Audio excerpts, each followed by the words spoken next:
दोस्तों, मेरी दीदी की डिलीवरी के वक्त जब मैं अपने जीजू के घर गई, उसके बाद तो मेरे जीजू ने मुझे इतनी बार किया कि मैं क्या ही बताऊं। कभी घोड़ी बनाकर तो कभी बाथरूम में खड़े खड़े ही चलो। सब शुरू से शुरू करती हूँ और आप लोगों को पूरी कहानी बताती हूँ।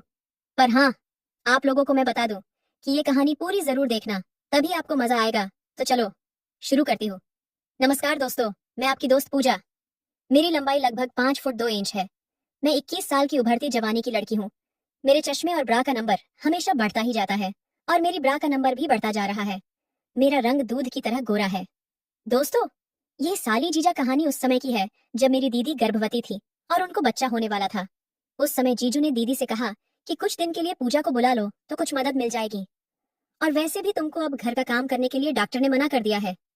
इस पर दीदी ने अगले दिन मम्मी को फोन किया और मुझे कुछ दिन के लिए भेजने को बोल दिया। फिर भैया मुझे लेकर दीदी के घर छोड़ने आ गए। उस दिन जब मैं घर पहुंची तो शाम को जीजू ऑफिस से घर आए और मुझे देखते ही बोले, आ गई साली साहिबा, कैसी हो पूजा? मैंने नमस्ते की और कहा, मैं ठीक हूँ जीजू, आप बताइए। फिर हम सब लोग बैठकर बहुत सारी बातें करने लगे। तब सर्दियों के दिन थे और ठंड बहुत ज्यादा थी। रात को सोने की तैयारी होने लगी। एक कमरे में दीदी जीजू और मैं सोई और दूसरे कमरे में भैया सो गए। अगले दिन भैया दीदी से मिलकर चले गए और मैं दीदी के घर ही रुक गई। अब मैं घर के काम करती। जीजू सुबह ऑफिस चले जाते थे और शाम को आते थे। अब जीजू मुझसे बहुत बातें करने लगे थे और मुझे छेड़ते भी रहते थे। और दीदी की ऐसी हालत हो गई तो जीजू बोले, साली जी, तुम कहो तो तुम्हें भी ऐसा कर दें। ये बोलकर जीजू हंसते हुए अपने के तलवार को खुजलाने लगे। मुझे बहुत शर्म आई। जब मैं किचन में काम करती तो जीजू आकर पीछे से पकड़ लेते और किस करने लगते। कई बार तो मेरे सलवार के अंदर हाथ डालकर सहलाते थे। मैं उनसे कहती, हट जाओ, दीदी आ जाएंगी। तो वे कहते, नहीं आएगी, बस तुम काम करती रहो। दोस्तों, दीदी के घर के नीचे दीदी की सास और दीदी के देवर रहते थे। दीदी की सास अधिकतर नीचे ही रहती थी क्योंकि उनके घुटनों में दर्द रहता था, इसलिए वे ऊपर नहीं आती थी। लेकिन अगर मैं सामने पड़ जाती या आसपास कोई नहीं होता, तब दीदी के देवर मुझसे बात करने की कोशिश करते थे। दीदी के घर में किराए पर कमरा लेकर रहने वाले लड़के, आस पड़ोस के लड़के और रिश्तेदारी के बहुत से लड़के मुझे करने की जुगाड़ में रहते थे। पर मैं किसी को ज्यादा भाव नहीं देती थी और दीदी को भी ये सब पसंद नहीं था। मेरी दीदी कहती है कि आजकल के लड़के बस उसके प्यासे होते हैं। हर लड़का उसका मजा लेना चाहता है, और उसमें भी अगर कुंवारी मिल जाए फिर तो कहना ही क्या है। क्योंकि यह तो दीदी को भी अच्छे से पता था कि अगर किसी लड़के ने पूजा को पटा लिया तो बिना किए तो छोड़ेगा नहीं। एक रात हम खाना खाकर लेटे ही थे कि अचानक 10 बजे दीदी के पेट में डिलीवरी का दर्द शुरू हो गया।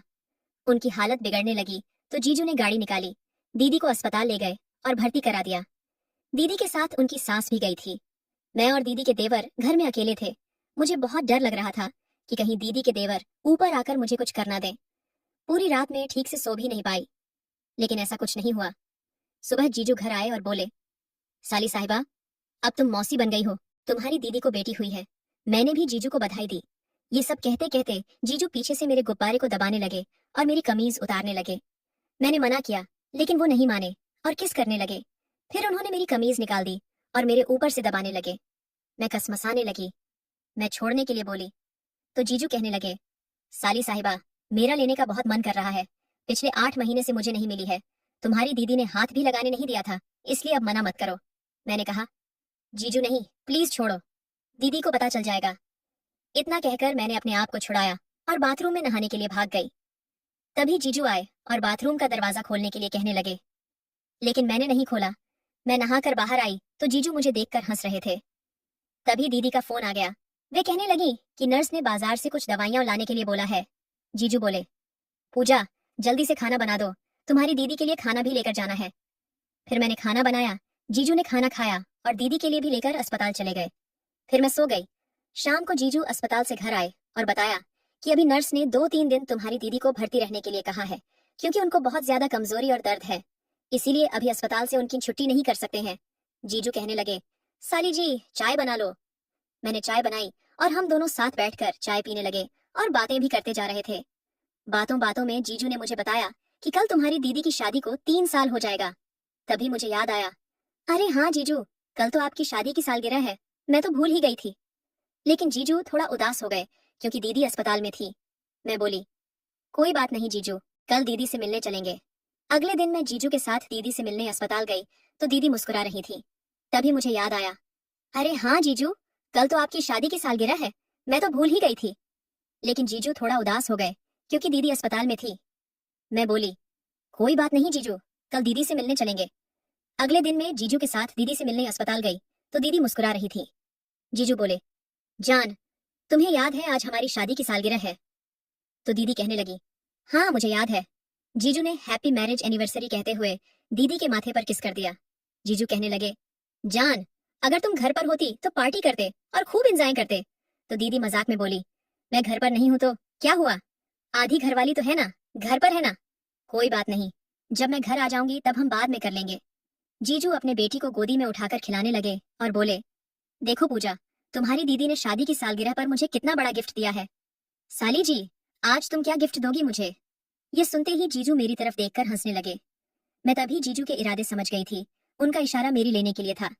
वे मुझे करना चाहते थे। शाम को मैं और जीजू घर आ गए। मैं रसोई में गई काम करने तो जीजू ने पीछे से आकर पकड़ लिया और गर्दन पर किस करने लगे। मैंने जीजू को हटाया तो जीजू बोले, नहीं पूजा, आज मत रोको। इतना कहकर उन्होंने मुझे पलटा और गले से लगाकर कस के चिपका लिया और हम दोनों 1 मिनट तक ऐसे ही एक दूसरे से चिपके खड़े रहे। फिर जीजू ने अपने होंठ मेरे होठों पर रख दिए और चूसने लगे। करीब 5 मिनट बाद वे अलग हुए। मेरी आंखों में देखते हुए जीजू बोले, जान, आज मेरी शादी की तीसरी सालगिरह है। तुम्हारी दीदी नहीं है तो क्या हुआ, तुम तो हो। मैं तुम्हारे साथ इसे यादगार बनाना चाहता हूँ। चलो अब तैयार हो जाओ। मैंने शर्माकर सिर नीचे कर लिया। जीजू बोले, पूजा जल्दी से खाना बना लो, मैं तुम्हारी दीदी को दे आऊं। मैंने जल्दी से खाना बनाया। हम दोनों ने साथ बैठकर खाया और पैक करके जीजू को दे दिया। वे अस्पताल में दीदी को देने चले गए। दीदी के लिए खाना घर से ही जाता था। जब जीजू वापस आए तो उनके साथ एक आदमी आया था। जीजू उसको कमरा सजाने के लिए साथ लेकर आए थे। वह हमारे लिए कमरा सजाने लगा। उस रात घर पर कोई नहीं था। दीदी की सास और दीदी के देवर अस्पताल में दीदी के पास रुके हुए थे। जीजू बोले, जान, अब तुम भी तैयार हो जाओ। उन्होंने मुझे दीदी की शादी का लन्हगा और गहने सब दे दिए थे। मैं थोड़ी देर में तैयार हो गई। वह आदमी भी कमरा सजाकर जा चुका था तो जीजू मुझे गोदी में ले गए, उठाकर कमरे में और बिस्तर पर बैठा दिया। पूरे कमरे में गुलाब के फूलों की खुशबू आ रही थी। दोस्तों, कसम से मैं किसी दुल्हन से कम नहीं लग रही थी। मुझे ऐसा लग रहा था कि जैसे आज मेरी ही सुहागरात है।